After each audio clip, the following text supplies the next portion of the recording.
ఆయన అప్పుడు అప్పుడు కూడా 92లోనే నాకు తెలిసి ఒక లాన్సర్ కార్ తెప్పించారు ఆయన అప్పుడు. అప్పటికి ఇంకా ఇక్కడ ఇండియాలో రిలీజ్ అవ్వాలి ఆ కారు. ఎర్లీ 90స్లో ఓకే. జపాన్ నుంచి ఇంపోర్ట్ చేసి తీసుకొచ్చారు. అమ్మ ఈ కార్ ఇలా కూడా కారు ఉంటుందా అని అనుకున్నాను. తర్వాత తర్వాత ఇంకో కారు ఎక్స్చేంజ్ చేశారు. ఆయన ఎప్పుడు ఓకే ఎప్పుడు ఒక స్టెప్ ముందున్నాం ఎప్పుడు అని ఆలోచించే వ్యక్తి అని నాకు తెలుసు. సో ఆటోమేటిక్ బ్రెయిన్ అలా ఉన్నప్పుడు ఈస్ కాన్స్టెంట్లీ అంటే ఆయనకి ఆ ఇంట్రెస్ట్ క్రియేట్ చేయాలనే రూప్లోనే ఉంటారు.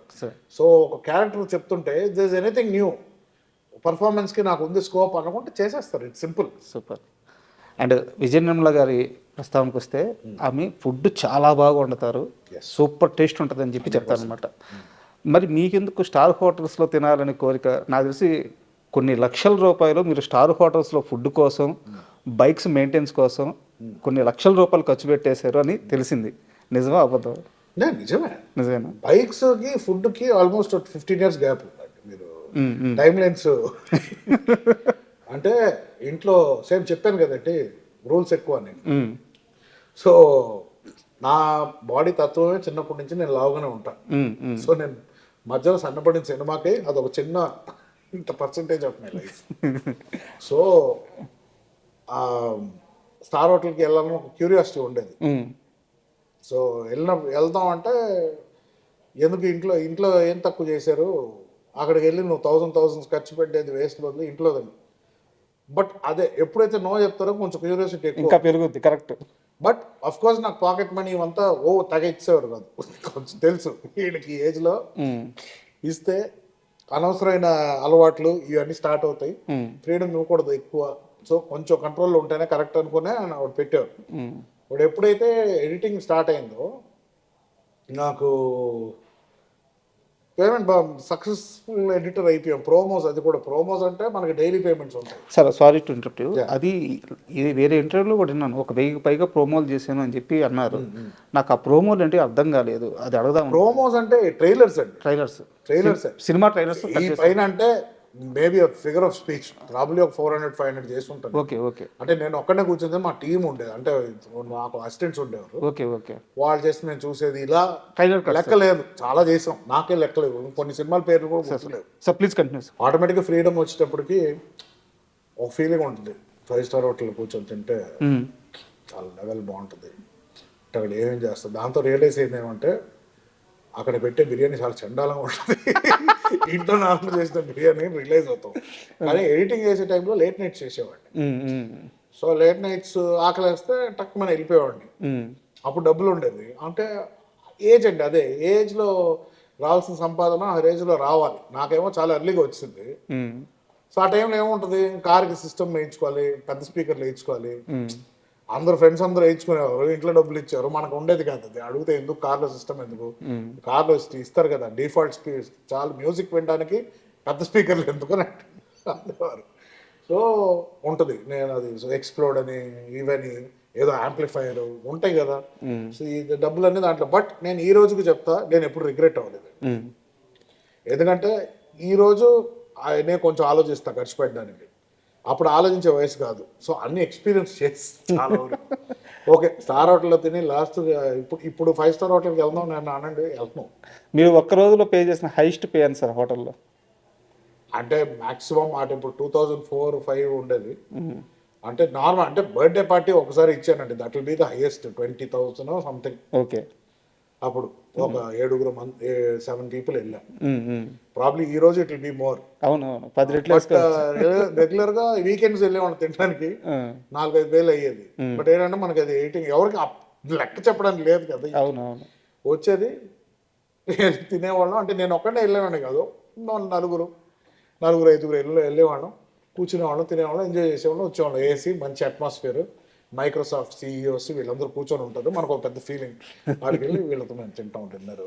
సో ఒక పాయింట్ తర్వాత అక్కడ రెగ్యులర్ అయిపోయి స్టాఫ్ ఫ్రెండ్స్ అయిపోయి బుఫే వెళ్ళినా కూడా వాళ్ళు ఏం కట్టకండి సార్, బుఫేలు ఉన్నాయి, నేను ప్లేట్లు తెచ్చిపెట్టేస్తాం, కూర్చోండి మీరు చాలా తర్వాత అది. అప్పుడు ఫ్రీ కాఫీస్ ఇచ్చేవారు. సో అంటే అక్కడ అడ్డలాగా అయిపోయింది ఒక టైంలో. సో డబ్బులు లేనప్పుడు ఒక్కొక్కసారి అక్కడికి వెళ్ళేవాళ్ళం, తాజ్కి వెళ్ళేవాళ్ళం. ఎందుకంటే వెయిటర్స్ ఫ్రీ కాఫీ ఇస్తారని తెలుసు. బయటికి ఎక్కడ బరిస్తాకి వెళ్ళినా 40-50 రూపీస్ ఉంది, లేకపోతే డైరెక్ట్గా తాజ్కి వెళ్తే ఒక కాఫీ అయినా ఫ్రీగా దొరుకుతుంది, ఒక 2 hours కూర్చోవచ్చు, ఏసీలో కూర్చొని మాట్లాడుకోవచ్చు, వచ్చేయచ్చు. ఇలాంటి కొన్ని బెనిఫిట్స్ ఉండేవి ఆ టైంలో. బట్ అలాంటి హోటల్స్కి చాలా రోజులు అయిపోయింది యాక్చువల్లీ. ఇప్పుడు బయటికి స్టార్ హోటల్స్ పెద్ద తేడా ఏం లేదు, అన్నీ ఒకటే ఇప్పుడు. బట్ మ్యాక్సిమం అన్నీ పోయింది. ఇప్పుడు మ్యాక్సిమం ఇంట్లో ఫుడ్ ఎంత తినగలుగుతాం అంత తింటే బెటర్ అని ఇప్పుడు అన్ని చేంజ్ చేసాం. అండ్ చిరుత సినిమాకి మీ కాంట్రిబ్యూషన్ ఏంటి? ఫ్రాంక్లీ నేను ఒక 2-3 సాంగ్స్ చేశాను, 2-3 సీన్స్లో నేను కొన్ని ఎఫెక్ట్స్ లాంటివి ట్రై చేశానండి. కొన్ని కామెడీ సీన్స్, ఆలి బ్రహ్మానందం గారి సీన్ టచ్ చేసినప్పుడు షాక్ ఎఫెక్ట్ లాంటివి వస్తాయి, అదొకటి జగన్నాథ్ గారికి, పూరి గారికి నచ్చింది. అండ్ ఆ టైంలో నేను చందమామ చేస్తుండే, చిరుత చేస్తుండే, అండ్ యమదొంగకి ఒక చిన్న పోర్షన్ షూట్ చేశాను, ఫాలోస్ సాంగ్, కీరవాణి గారు అబ్బాయి వాడు ఆ లాకెట్ పోర్షన్ రాజమౌళి గారు వాళ్ళ డాడ్ స్క్రిప్ట్ ఇచ్చారు. దాంతో ఆ రాజమౌళి గారు సూపర్విజన్లో I was shooting something, shoot చేసాం. అదే ఒక చిన్న డిఎస్ఎల్ఆర్ సోనీ కెమెరా ఇచ్చారు అప్పుడు, హెచ్డి కెమెరా సంథింగ్. సో నేను సందీప్ గున్నం అని గంగరాజ్ గారు వాళ్ళ అబ్బాయి, ఆయన డిఓపి అదే కెమెరా వర్క్ చేశారు. So we both were doing. ఈ టైంలో నేను ఆల్రెడీ 2 ఎడిటర్స్ ఉన్నారు చిరుతకి, వర్మ ఉన్నారు.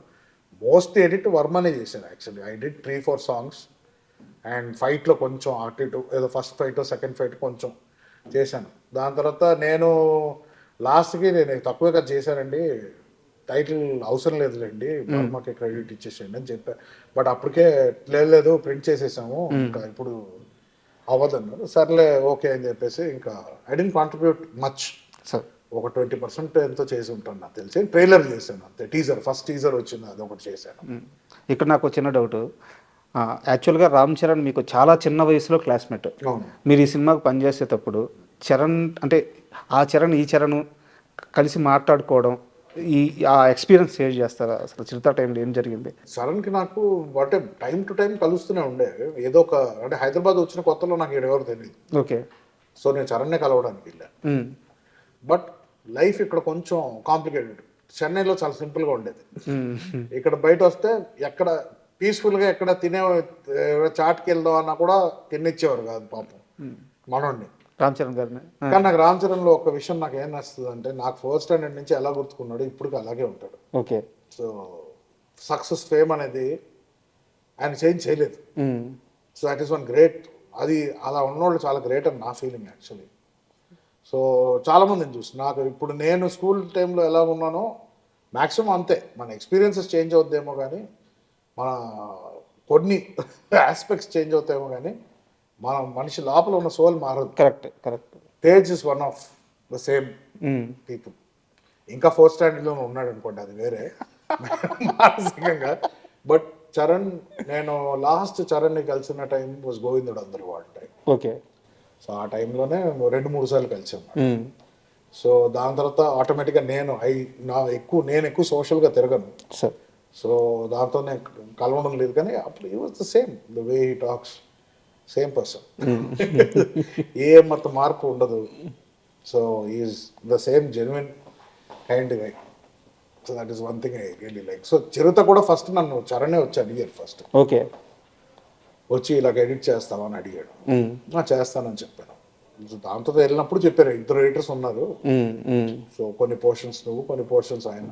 Okay fine, what ever we can do. But I feel నా టైటిల్ అనవసరంగా వేసారనిపిస్తుంది ఇంకా ఉందని, ఎందుకంటే మనస్ఫూర్తి కాంట్రిబ్యూట్ చేయలేదు నేను అసలు. మీడియా పైన కోపం వచ్చిన క్షణం గుర్తుందా? మీడియా పైన కోపం రాదు నాకు. వచ్చింది. నాకు వచ్చే కోపం అయితే ఓన్లీ పీపుల్ మీద ఉంటుంది. ఇప్పుడు ఒకళ్ళెవరో స్లిప్ అయ్యారని చెప్పి I can't completely dismiss all the media people కదండి. సాయి తేజ్ గారి యాక్సిడెంట్ అప్పుడు పర్సనల్గా చాలా సఫర్ అవ్వలేదా మీరు? 100% అయ్యాము. ఎందుకు అవ్వలేదు, తినేసింది లోపల. ఫోన్ స్విచ్ ఆఫ్ చేసేసుకొని. అవును, ఆఫ్ చేశాను, 100% ఆఫ్ చేశాను నేను. ఏమని ఆన్సర్ చేస్తాను నేను అప్పుడు? ఏం క్వశ్చన్స్ అడుగుతారు? బట్ వచ్చిన వాటిల్లో కూడా సాయి తేజ్తో పాటు నరేష్ కొడుకున్నాడు. అవును, ఇద్దరు కలిసి అంటే 400 kilometers వెళ్ళారు. తర్వాత 400 kilometers బైక్ ఇండియాలో. తర్వాత కాలంలో ఇవన్నీ అబద్ధం అని తేలింది కాబట్టి సరిపోయింది కానీ ఇద్దరు తాగున్నారు. ఓకే. ఇట్లాంటివన్నీ వందల పుకార్లు వచ్చినాయి. ఎలా హ్యాండిల్ చేశారు? రోడ్ మీద మట్టి ఉంటే తాగనవసరం లేదు, చవన్ ప్రాష్ చేసుకున్న పడిపోతారు కింద. ఫస్ట్ ఆఫ్ ఆల్ డ్రింకింగ్ నేను చెప్తానండి, నేను కాలేజ్ టైంలో తాగేవాడిని అండి బాగా. ఓకే. ఎందుకు, ఎవడి కెపాసిటీ ఎక్కువ ఉంది ఫ్రెండ్స్ మధ్యలో ఈ ఒక కామెడీ పేర్ ప్రెషర్ వల్ల. But I never enjoy drinking. ఏదో మీట్ ఏదో కలిస్తే ఫ్రెండ్స్తో కలిసినప్పుడు నేనుగా వెళ్ళి తాగేది అండ్ తాగేయడానికి ప్రోగ్రాంలు వేసుకునే ఇది కాదు. Okay, I don't know, I'm a smoker, I smoke till today. నేను ఎప్పుడు క్విట్ చేస్తాను నాకు తెలియదు. అదొకటే నాకు ఇస్తుంది ఆనందం. నేను చాయ్ ఇష్టం, నాకు బ్లాక్ కాఫీ ఇష్టం, ఇంతే. మందు ఎప్పుడు ఇష్టపడలేదు దాంతో, అంటే never longed for it. Okay, Tej అయితే అసలు పాపం వాడు only tea drinker, black coffee కూడా తాగడు, టీ డ్రింకర్. మాకు అసలు మా బ్యాచ్ టీటోట్లర్ బ్యాచ్. పార్టీకి ఎప్పుడు వెళ్తాం మేము పబ్కి, ఎప్పుడన్నా కలిసి ఎప్పుడన్నా బయటికి వెళ్దాం రా మ్యూజిక్ అంటే వెళ్తాం. ఒకవైపు వెళ్తే ఒక బీర్ ఏదో తాగుతా, జస్ట్ ఫర్ ద మూడ్. అంతేగాని ఓ తాగేసి. First of all sports bike తాగి నడపడం ఏంటండి, నాకు అర్థం లాజిక్కే ఉండదు దాంట్లో.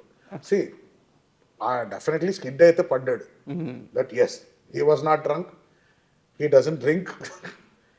ఎప్పుడో బర్త్డే కంటే ఫార్మాలిటీకి ఒక షార్ట్ ఏదో వేస్తారు, అందరూ వేస్తారు.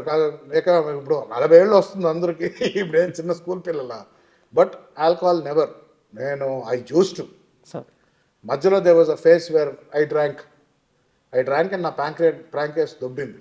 అవునా? అంత ఆ రేంజ్కి? అంటే not because of alcohol, okay, because of my life style okay, and my eating habits.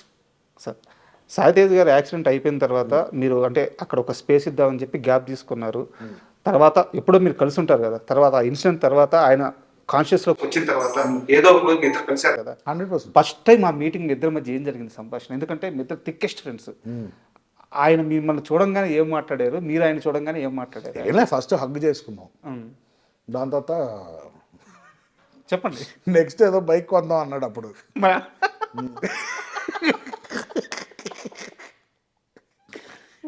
So ఆ మోడల్ పేరు చెప్పి నెక్స్ట్ ఏంటి ఇదా 400 కిలోమీటర్స్ ఎలా వెళ్ళేవారు నువ్వు స్ట్రీట్ ట్రిపుల్ బైక్లో అడిగా. తెలుసా ఆయనకి మీడియాలో అంతా ఇదంతా నడిచింది ఆయనకి తెలుసా? తెలుసు, అన్ని తెలుసు. పాపం రికవర్ అయ్యే టైంలో రికవర్ అయ్యేటప్పుడు చాలా మెంటలీ డౌన్ ఉంటారు పేషెంట్స్.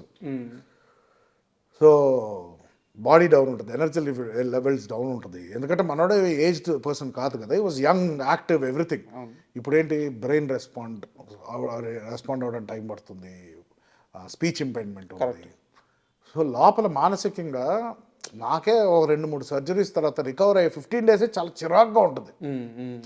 ఏం చేయలేకపోతున్నాం, బయటికి వెళ్ళలేకపోతున్నాము, బెడ్లోనే పడుకోవాలి. పాపం అన్ని రోజులు ఈ was there on the bed. So will be frustrated. So వచ్చాక అది కన్సోలింగ్ ఇవన్నీ ఎవడు చేయకూడదని నా ఫీలింగ్.